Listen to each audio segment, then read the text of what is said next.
Okay, so hello and good afternoon, everyone, especially to the bookworms who are watching us today. I'm your host and your book curator, Cindy Wong from 8 Letters Bookstore and Publishing. Welcome to another book talk.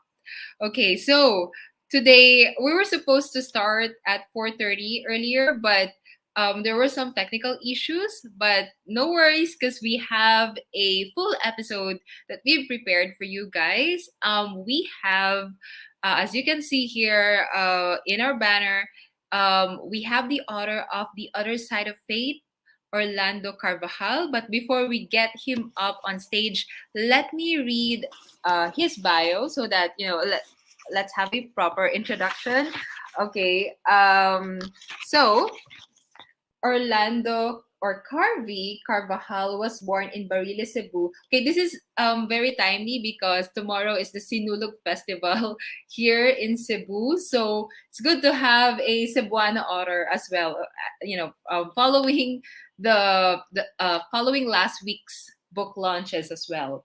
So Lando, as family and relatives know him, earned his AB in philosophy from the Seminario Mayor de San Carlos, Mabolo, Cebu City, and his MA in religion, theology, and priesthood from St. John's Seminary, Camarillo, California, USA. He later finished uh, in Asian Institute of Management, a 3-month live-in management development program, and later the full academics without theses of the Ateneo de Manila University's 2 years master's degree senior executive program. So yes, so that's a very rich educational background. So as a young priest, he served as an assistant pastor in Cebu City parishes of San Nicolas and Mabolo. He also taught sociology at the Seminario Mayor de San Carlos and theology at St. Teresa's College. His social activism started when he was appointed Assistant Executive Secretary of the Cebu Social Action Center, during which time his co-workers started calling him Father Carvey, a nickname by which he has been known ever since. He got deeper into social activism when he survived the rigors of a military safe house, after which the Mindanao Sulu bishops took him as executive secretary of their Mindanao Sulu Secretariat for Social Action, an office he served for 5 years during the martial law.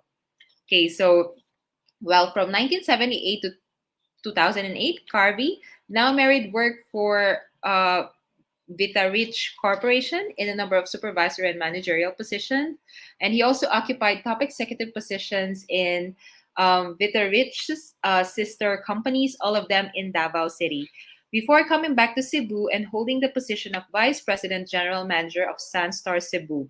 He started writing a regular political column for Sunstar in 2006, and outside of the corporate world, Carvey demonstrated his leadership qualities as president of the Mindanao Sulu uh, Diocesan Clergy, president of the Philippines Red Readers Association. Okay, so yeah, so that's a lot of working background. And since 2010, he has served as financial consultant, executive director, and vice chairperson of the Fellowship for Organizing and Divorce. He's currently the chairperson of Forge. All right, so let me just call on Mr. Orlando Carvajal. Hi, how are you? Okay, fine, thank you. How are you yourself? Very good as well, Sir Orlando. So I'm very happy that you can grace the show today, this book talk. As I mentioned earlier, we're going to talk about your book, The Other Side of Fate. Ayan, and then also this book as well, um, Elite Democracy, Cebuano Politics, Carbon Market, and Beyond. So that'll be plenty of things to discuss today. Okay, so I'm quite not sure which one to start with, but let's go with The Other Side of Fate, because I believe before 8 Letters, you actually published this book as well before. But before we get into that, can we talk about the title? What is this book all about, Sir Orlando? Oh, well, it's about basically it's about my non-conventional idea of what church is, what priesthood is, and my idea of how the church should function. Uh, it's also about my discovery of Christ. I have a different idea of who Christ was. Of course, he's God, but I emphasize the fact that he came not to be worshipped, which is what most Catholics are doing, but to show us the way towards being truly and fully human. And this, of course, these thoughts, of course, these unconventional ideas of the church, priesthood of Jesus Christ, uh, solidified inside me with my experience with martial law. That was a soul-jarring experience. And it made me question a lot of traditional beliefs, traditional practices in the church. And that's when I decided to live my faith the way I am convinced I should live it, even if it means going outside of the orthodox practices and dogmas of the Catholic Church. Okay. So, Sir Orlando, for those who are watching us today, I just want to reiterate what the book is all about. So, it's about, as mentioned by Sir Orlando, it's unconventional beliefs, okay, about the Catholic Church.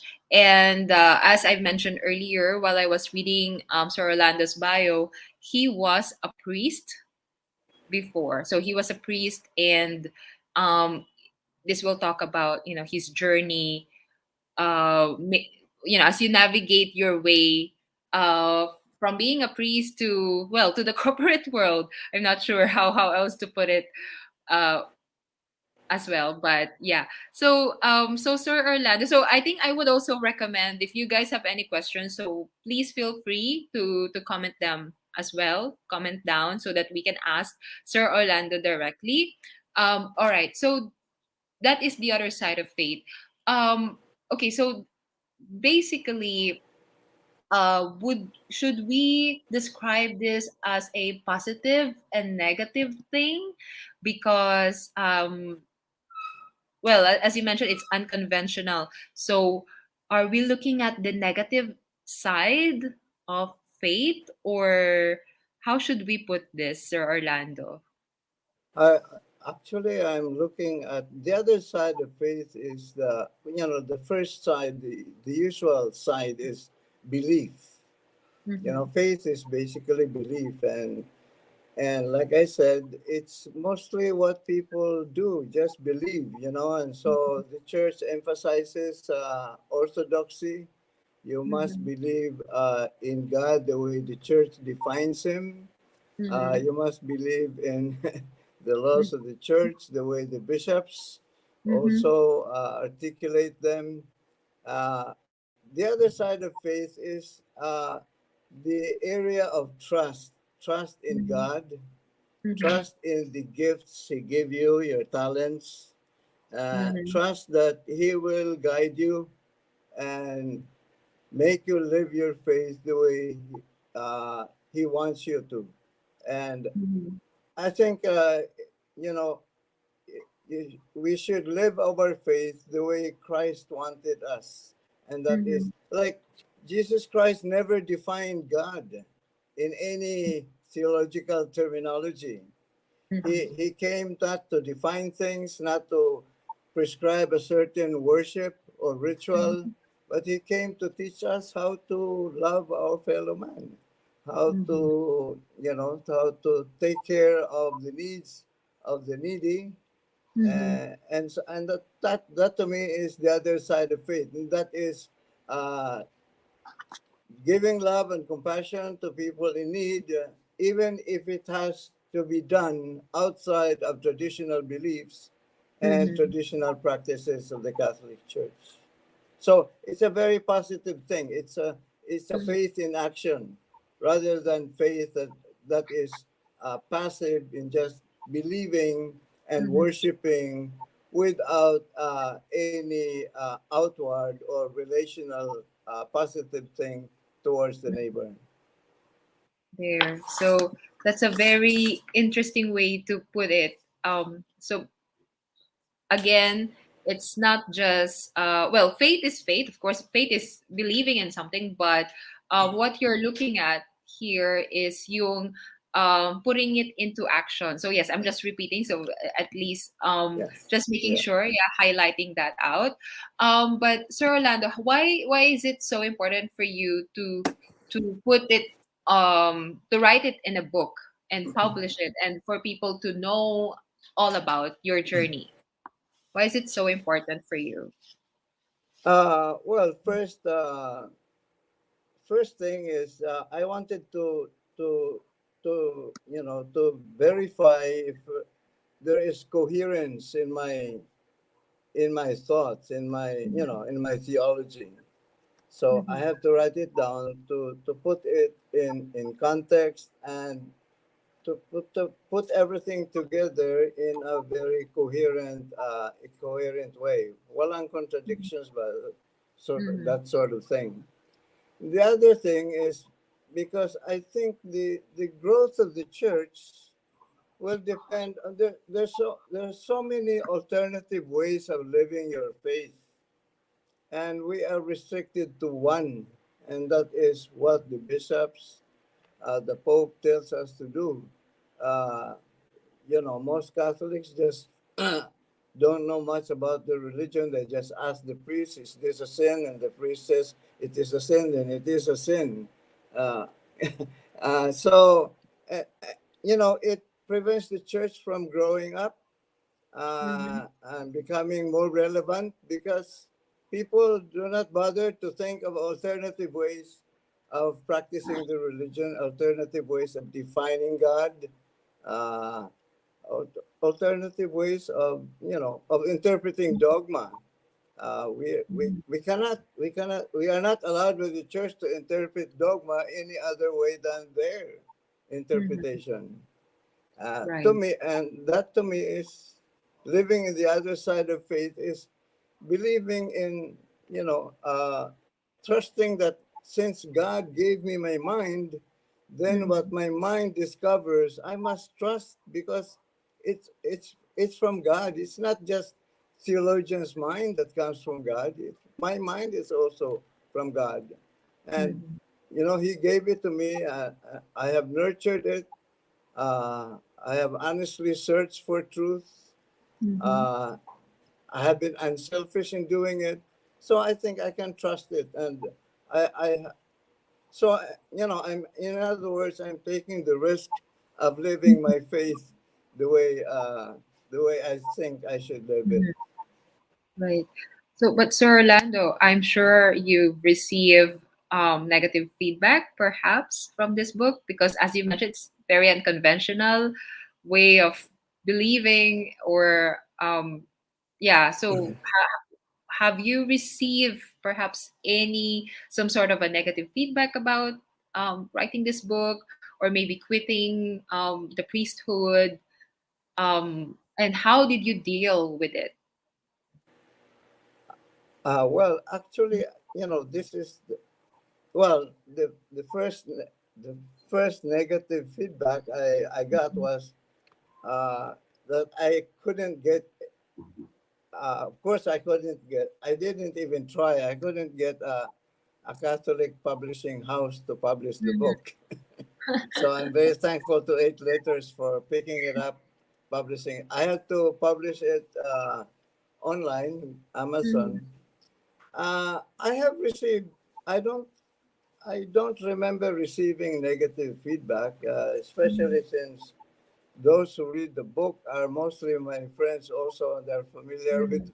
with my life and my thoughts, and like my small group of married priests, they all like the book. They like Mhm. parts like where I, I, I advocate for the abolition of the clergy, for instance, because it is elitist and just like uh, just like elitist politicians, Mhm. uh, those things. So so far, the ones that I gave the book to, or to have read the manuscript, because it was not published at all or yet. I have received negative feedback.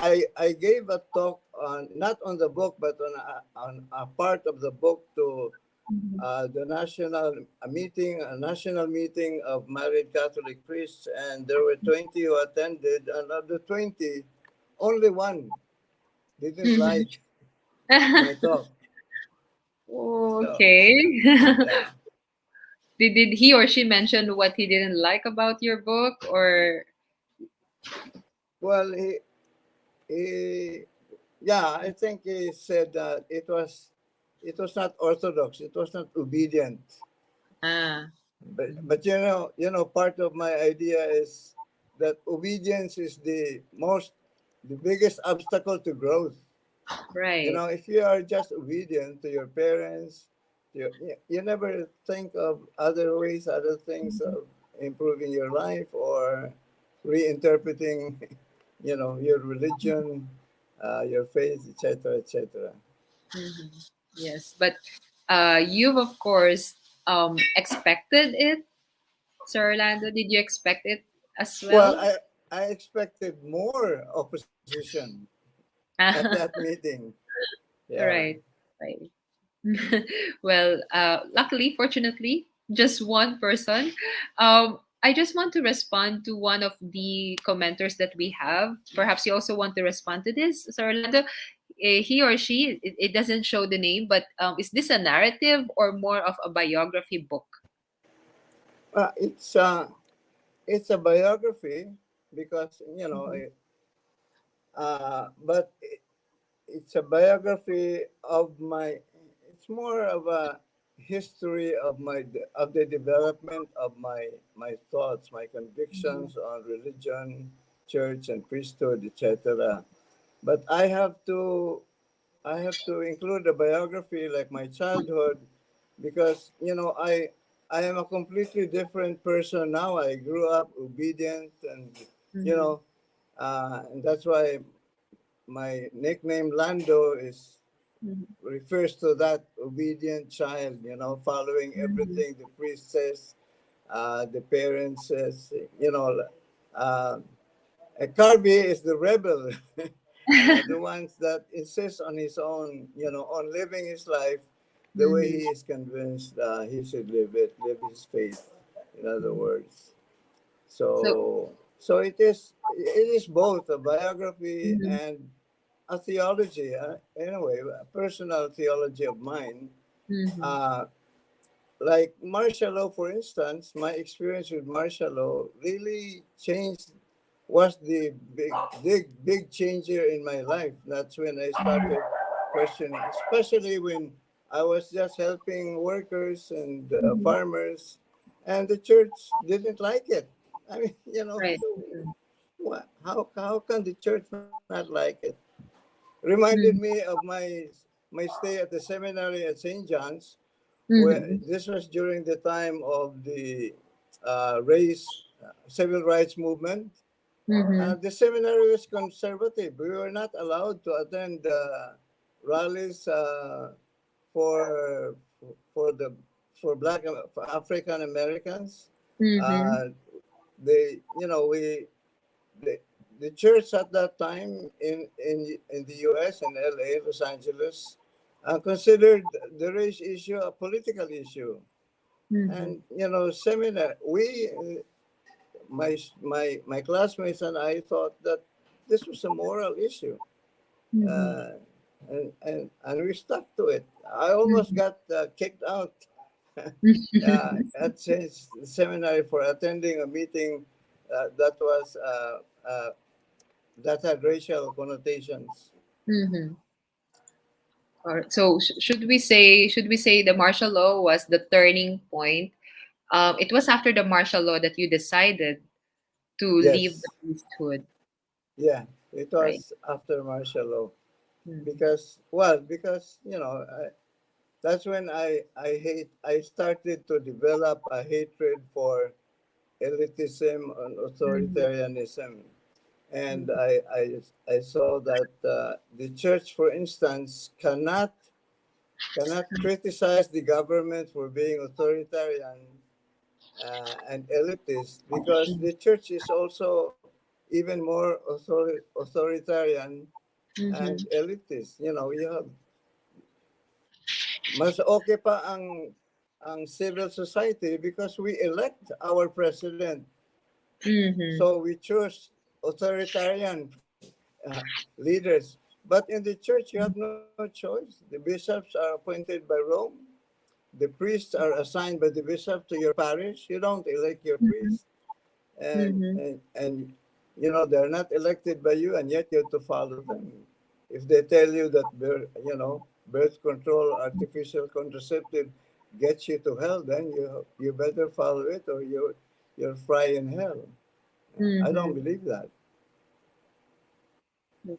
So I'm sure that I'm thinking that's it. Yeah, sorry, go ahead, Sir Orlando. Yeah, sorry. go ahead. Go ahead. Sorry, go ahead. No, there was I mean, you know, I have my own thought. I also contributed to a book on artificial contraception during the height of the controversy of the reproductive health law. Yeah, I spoke my mind about, you know, about this. You know, there's not, we should never be absolutist in our thinking.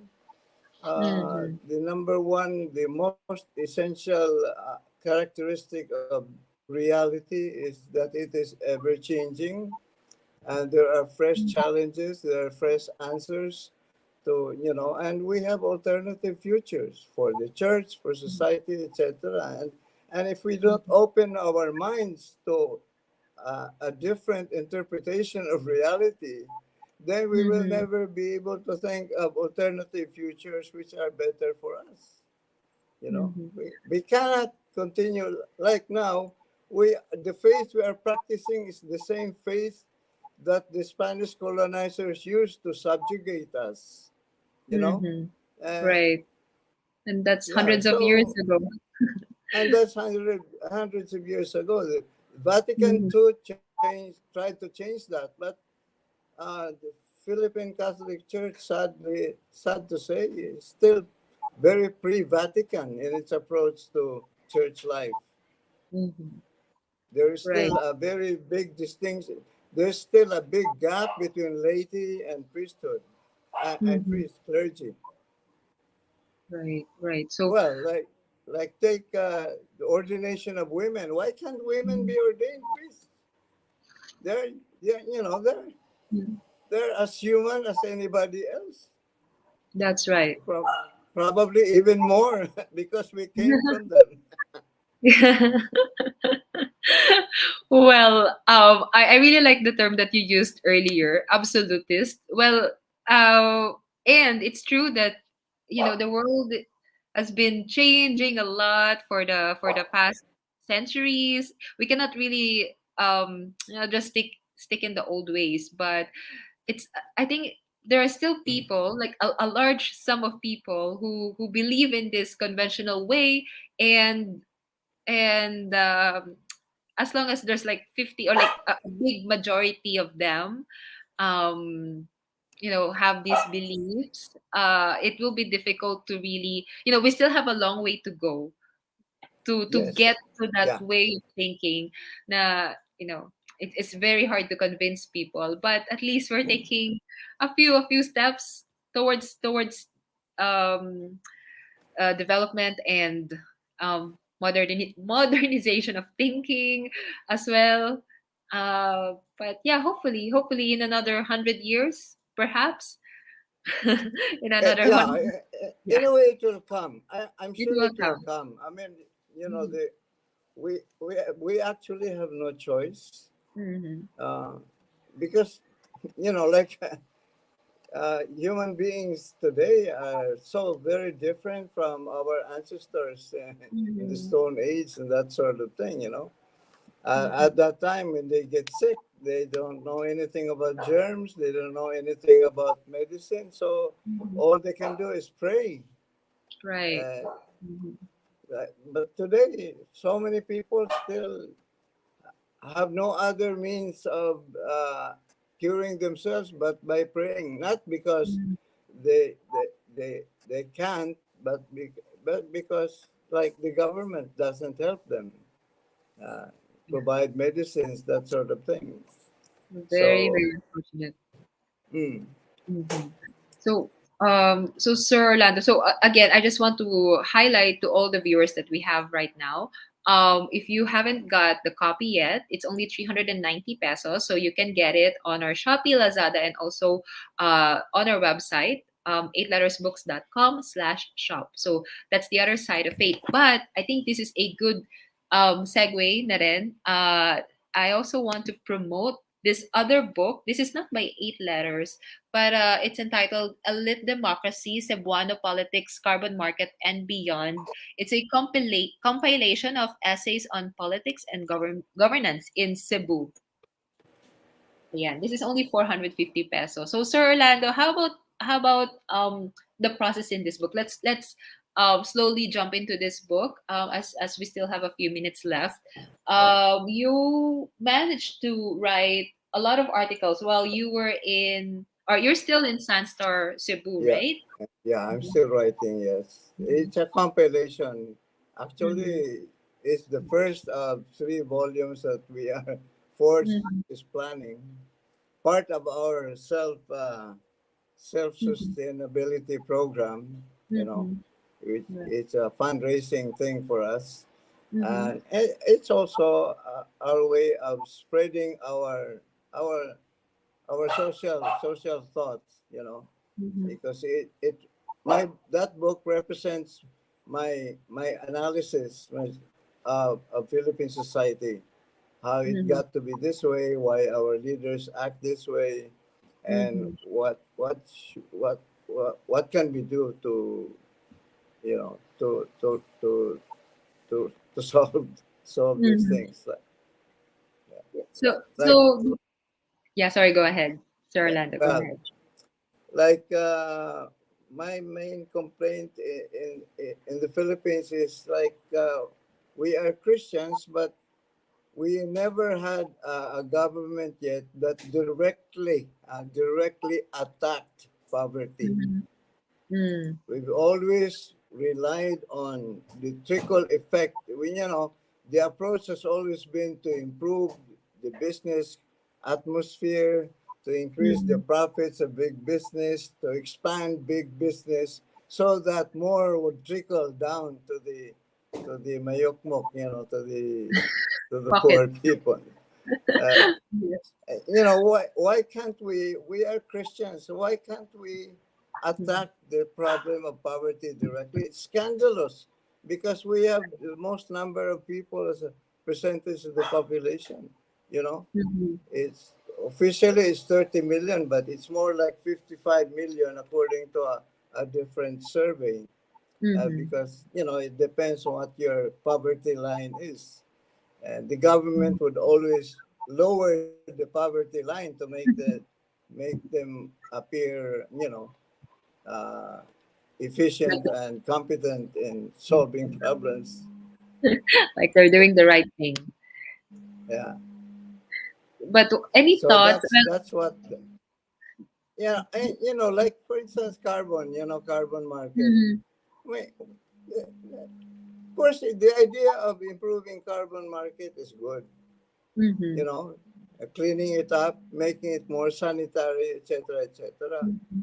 But you cannot clean it up by just, throwing people away and, letting them leaving them to their own devices in Mhm. looking for, corners to sell their wares. You Mhm. know, you have to take care of it. You have to plan it, and well, first of all, you have to consult them. They were never consulted, Yeah. of course, in spite Mhm. they're denying it, but that's a fact. They were never consulted. They knew about it when there was already the groundbreaking ceremony. Mhm. It's too late. Too late to Yeah, consult too people. late, too late. Yeah. But I think that the usual thing that happened, or the usual process in other countries, is that they consult their Yes. constituents before starting doing this kind of thing. But how about this, Sir Orlando? I have this interesting question for you because it's very relevant, especially for tomorrow. They changed the venue for Sinulog. Do you have any thoughts on this? Because like I saw the photos of the venue. Oh, it wasn't looking good. It was Yeah. was a mess. Mm-hmm. Well, th- that's one of our problems. Our politicians, well, Mm-hmm. of course, there are exceptions. With all due respect to the few exceptions, our politicians always think of their own careers, their own political, so everything they do is always first and foremost just politically Mm-hmm. expedient. Mm-hmm. Uh, that's their main thought. Like for instance, uh, if I were if I were the mayor, or if I you know any reasonable, uh, rational thinking person, when he makes changes, usually makes it gradually. Like I would have liked Mayor Rama to, Mm-hmm. since this is the first time in 2 years, to bring us together at the old site Mm-hmm. of the Sinulog.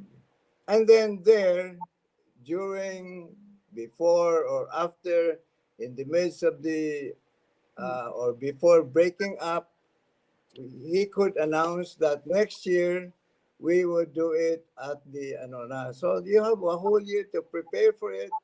People's minds are prepared.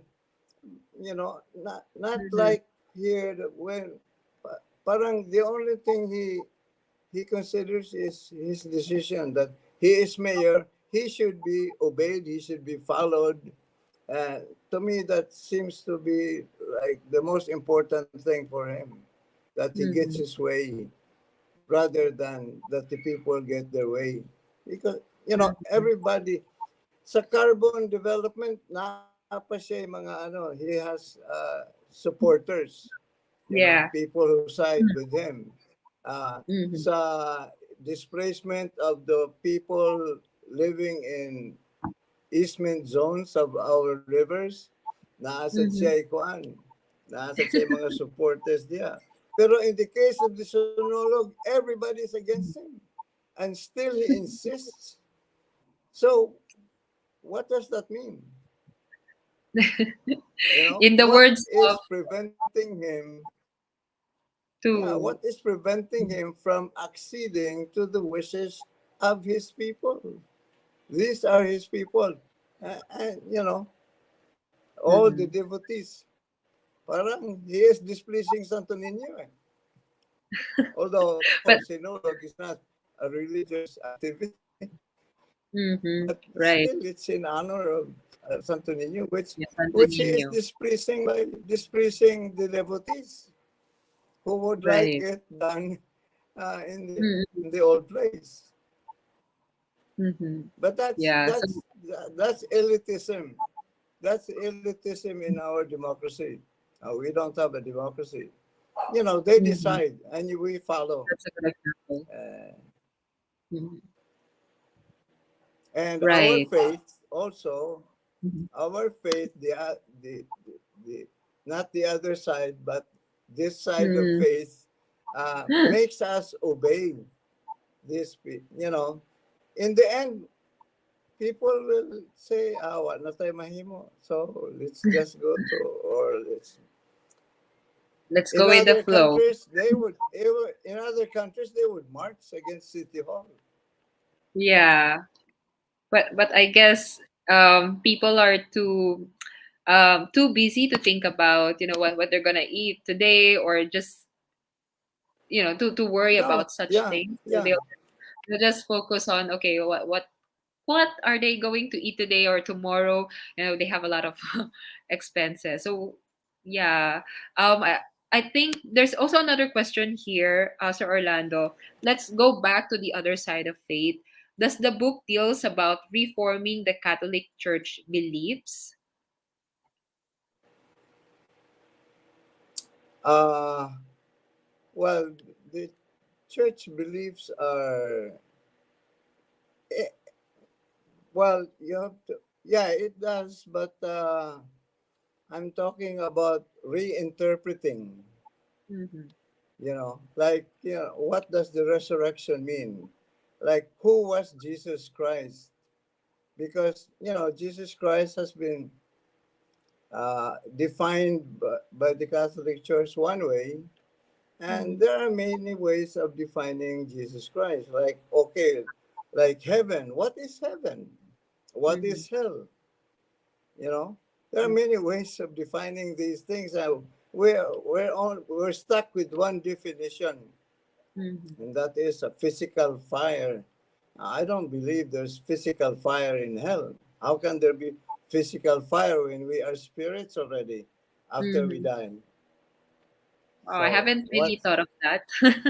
Yeah, I mean, so Mm-hmm. like heaven, what is heaven? And how important is heaven? You know, Mm-hmm. uh, I I don't know if you remember me saying this at Park Mall. Mm-hmm. In That the pub. I said I've sold heaven for myself. Mm-hmm. I following Christ who said establish thy kingdom come. So I'm Mm-hmm. supposed to establish the kingdom of God or of heaven here on earth. Mm-hmm. So I do my best to do what I need to do to bring about peace and freedom and justice in this world. And to me, doing that is heaven already.